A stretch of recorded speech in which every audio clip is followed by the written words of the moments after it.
దిగండి. కొత్తూరు లంక తెనాలి ప్రయాణం పూర్తి చేసుకున్నాం. దిగుతారు, ఖాళీగానే ఉంది వాళ్ళ. పోవాలే, రండి రండి అమ్మా, రండి, ఇంకా దిగండి దిగండి. వాళ్ళు ఎక్కేవాళ్ళు రెడీగా ఉన్నారు. కొత్తూరు లంక తెనాలి ప్రయాణం పూర్తి చేసుకున్నామా? అది ధన్యవాదాలతో. ఎక్కేవాళ్ళని చూపిస్తున్నాం, బస్సు ఎక్కేవాళ్ళని.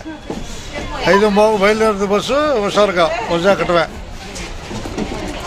ప్రస్తుతం కొత్తూరు లంక తెనాలి ప్రయాణం పూర్తి అయిపోయిందిగా. తెనాలి అయిపోయిందంటే అయిపోయింది అనాలి. కొల్లూరేనబ్బాయి 5:15 టైము. 5:15కి బయలుదేరుతుంది ఖచ్చితంగా. సాయంత్రం 5:15కి కొత్తూరు లంక బస్సు. కొల్లూరు మీద వెళ్ళేది. కొల్లూరే, జంపని, వేమూరు, కొల్లూరు, పెసర్లంక, పెదలంక, చింతల్లంక, చిలుమూరు లంక, సుక్కల్ లంక, అన్నవరపు లంక మీదుగా కొత్తూరు లంక వెళ్ళిపోద్ది. ధన్యవాదాలు.